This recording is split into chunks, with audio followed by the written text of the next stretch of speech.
مرحبا يا ضيوفنا باسمكم جانا النشيد والتراحيب القوية تجي باسم الرجال. مرحبا يا ضيوفنا باسمكم زان النشيد والتراحيب القوية تجي باسم الرجال. من تعبنا جيته تشبه العيد السعيد، يا هلا وجوانا فاقت حدود الخيال. ارحبوا يا مرحبا فيكم يزين القصيد، يا ضيوف الحفل فيكم يزين الاحتفال. لاجل عين اللي على الطايلة شامخ تريد، لاجل عين راعي الطيب رتبنا الجزال. محفل ابنه والمدايح ترى باسمه تزيد، نايف العلوش والمعروف هو درب الفعال. مرحبا باللي حضر من قريب ومن بعيد، حفل سلطان بن نايف عسى فلا عيال. له نبارك طيب الفال له نبدا القصيد، يا عسى ايام الفرح عامره طول الليال. قلتها مبروك مبروك والعلم الاكيد، يستحق المدح سلطان لا جله مجال. نسل الكردوش والنعم والكل شهيد، كل واحد منهم لن تخاشل الثقال. اهل الفزعات والطيب والمجد التليد، فعلهم ساس الفخر فعلهم نضرب مثال. والاخوان اهل الكرم والعطاء دايم تزيد، هم يمين جاهزين اللهب كل الحوال. والعمام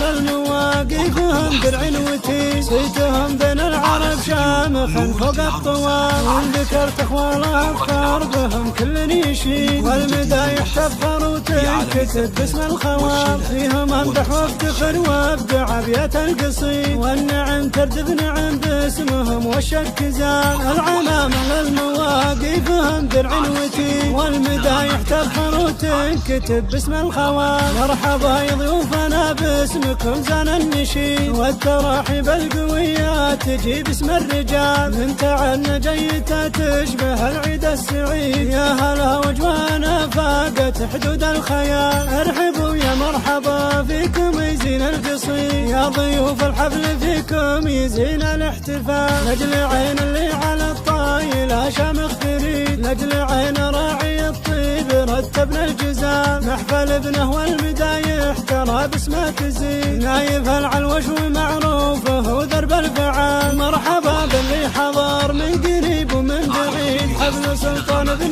نايف عسى فلا عيال. له نبارك طيب الفال له نبدا القصيد، يا عسى ايام الفرح عامره طول الليال. قلتها مبروك مبروك والعلم الاكيد، يستحق المدح سلطان لا جله مجال. نسل الكردوش والنعم والكل شهيد، كل واحد منهم لن تخاشل الثقال. اهل الفزعات والطيب والمجد التليد، فعلهم ساس الفخر فعلهم نضرب مثال. والاخوان اهل الكرم والعطاء دايم تزيد، هم يمين جاهزين اللهب كل الحوال. والعمام للمواقفهم درع وتيد، صيتهم بين العرب شامخا فوق الطوال. وان ذكرت اخوالها افخار بهم كل يشيد، والمدايح تفخر وتنكتب باسم الخوال. فيهم امدح وافتخر وابدع ابيات القصيد، والنعم تردف نعم باسمهم والشك زال. العمام للمواقفهم درع وتيد، والمدايح تفخر وتنكتب باسم الخوال. والمدايح تفخر وتنكتب